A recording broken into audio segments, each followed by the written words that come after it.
Welcome to Cherry Bekaert's GovCon podcast, where we discuss current government contracting trends, compliance matters, and best practices to guide federal contractors forward.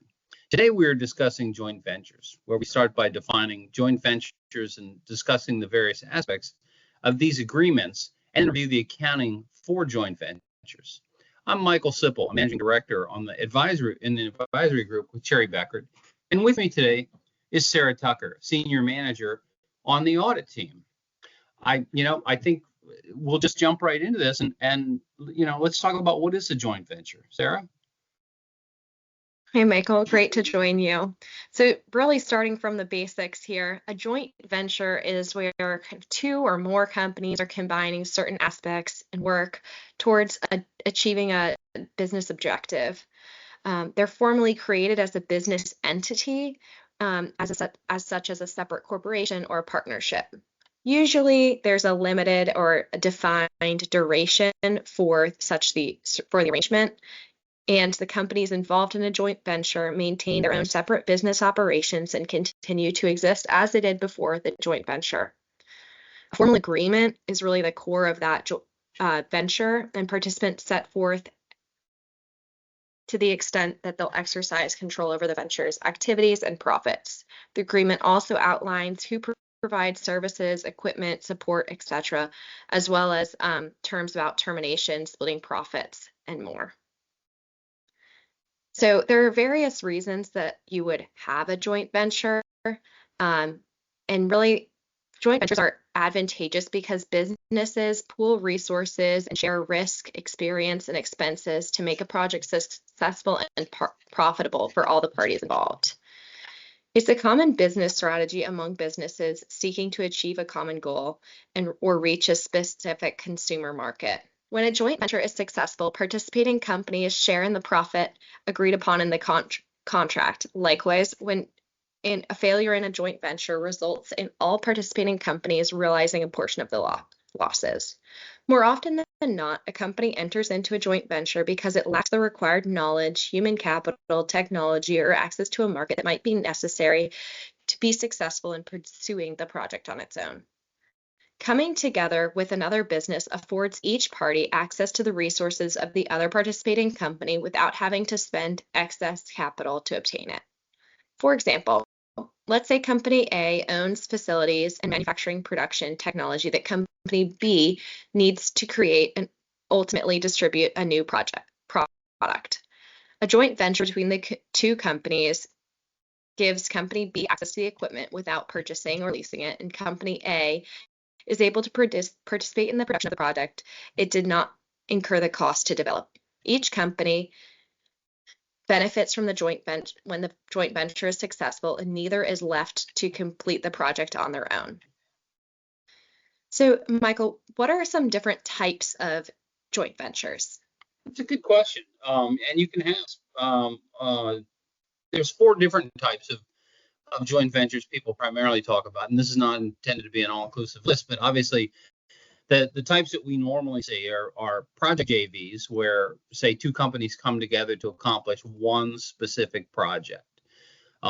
It's not expected to exist beyond the project itself. So they come together, that's it. Once the project's over, they go their separate ways. You can have a vertical JV, which is usually associated with supply chain. So it involves companies at different stages of the supply chain. For example, a manufacturer might partner with a supplier, and there can be savings in that vertical JV. A functional JV is done with the notion of getting mutual benefit on account of synergies, where parties join to improve functions such as marketing or research and development.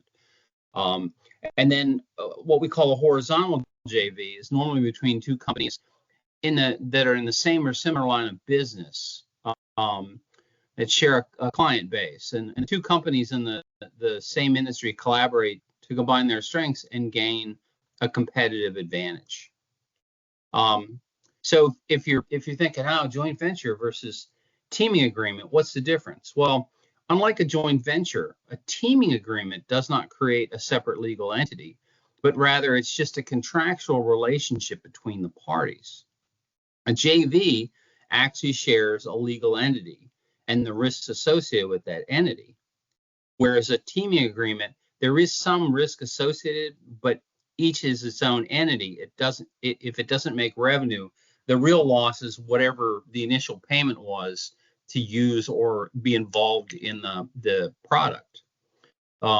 There are some pros and cons to each. As far as teaming agreements are concerned, the pros are they're typically a smaller scale task, maybe one specific contract or task. Past performance can be highlighted between the two in the teaming agreement. Partners are not considered affiliated, and it's relatively easy to dissolve. It is not, again, a separate entity. It is simply an agreement between two parties. Cons on the other side or areas that are of concern are they only apply to one project or group of tasks. So, if you get another project, you have to set up another teaming agreement. You must renegotiate with each new task. So you're always setting terms and conditions and who's going to share and what. And a lot of times it's hard to litigate if things are not specified. So the thing about joint ventures that Sarah touched on, and it's very important, is that the agreement itself in a joint venture specifically states what each party is responsible for.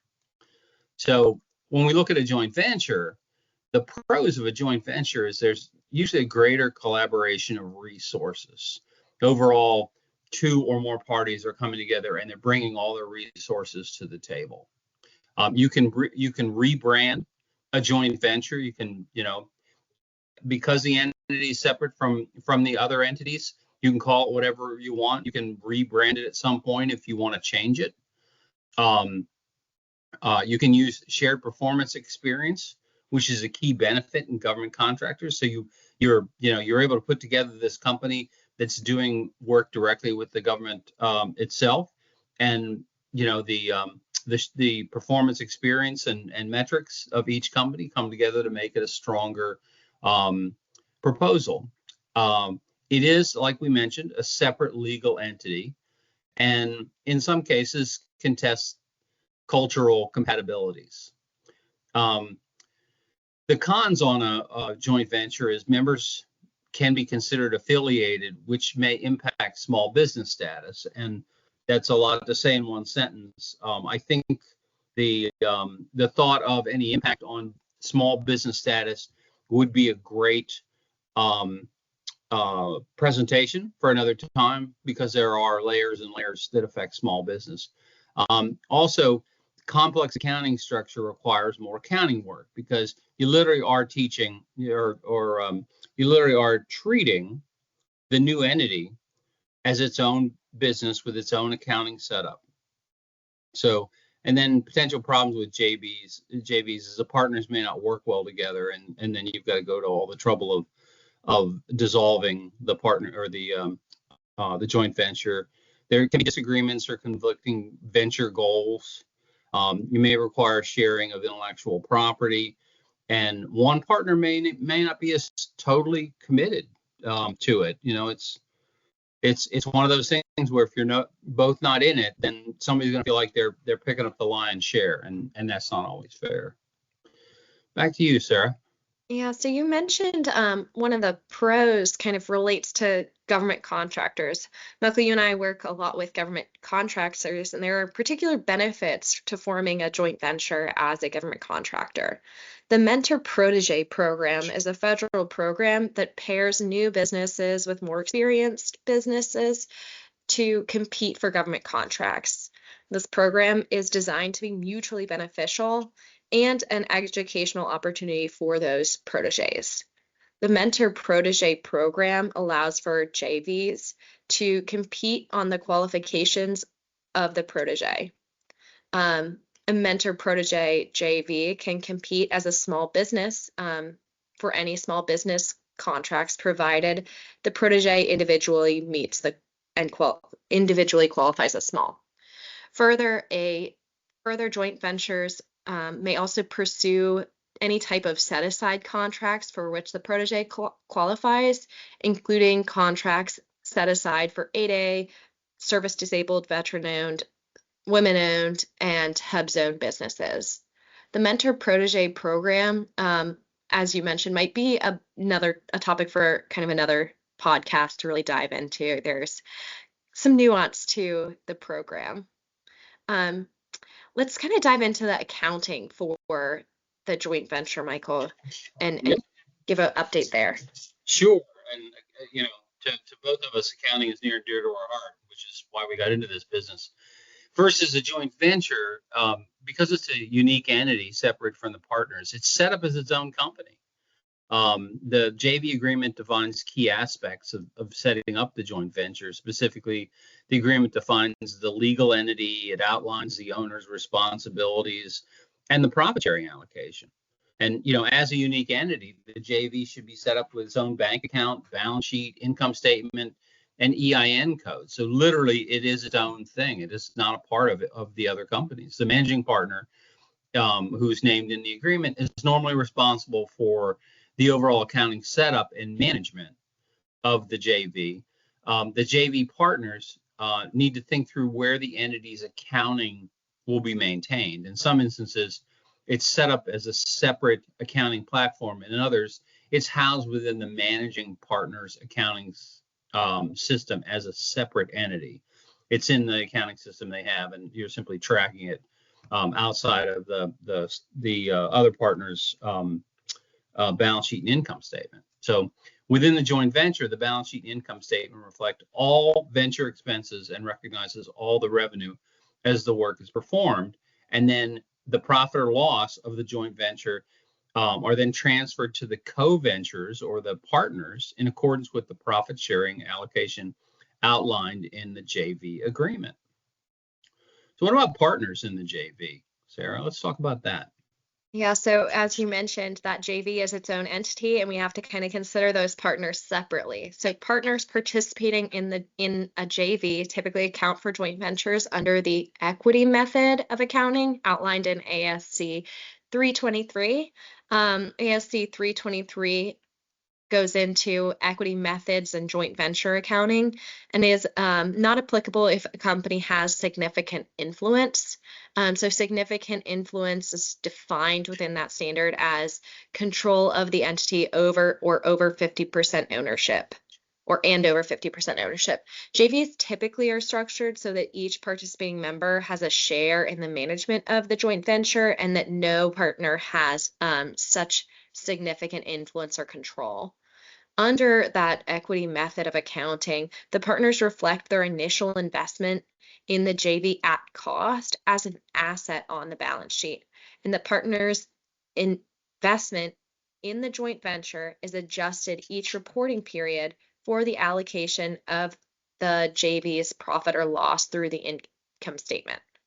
So you'll see kind of that fluctuation based off of that separate book revenue or revenue and expenses, kind of that net income flowing through. Typically, it's easier for the partners to consider the work done on contracts for a JV to be a subcontract relationship. Labor costs are expensed and billed to the JV.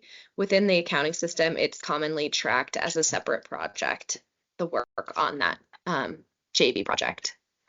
So I did want to highlight a couple of different ways that Cherry Bekaert can help. And we typically encounter lots of joint ventures, and we can assist with various aspects of them. Cherry Bekaert can assist with corporate setup and tax structure. We can assist with setting up the books of accounts, so the balance sheet, the project reporting, and then we can also provide accounting solutions for managing the joint venture and tax support for managing the joint venture. So Michael, I'll hand it over to you for some takeaways. Yeah, this is just some key takeaways in all this. It's a lot to take in, but to hit on the high points, a joint venture is a temporary partnership between companies that dissolves at a specific future date or when a project is completed. A joint venture affords each party access to the resources of the other other participants, so you can have more than two, reducing the possibility of incurring additional expenses. Each company can maintain its identity and easily return to normal business operations once the venture is complete. The balance sheet and income statement of joint ventures are separately maintained, and the partners share in their portion of the JV profit or loss. And joint ventures also provide the benefit of shared cost, or shared risk, I should say, shared risk. So I think at that point, that concludes our podcast here on joint ventures. It was a pleasure talking to you. If there is anything that that Cherry Bekaert can ever do, please reach out to myself, Michael Cippel, or Sarah Tucker. We would be happy to help you through this. Thank you.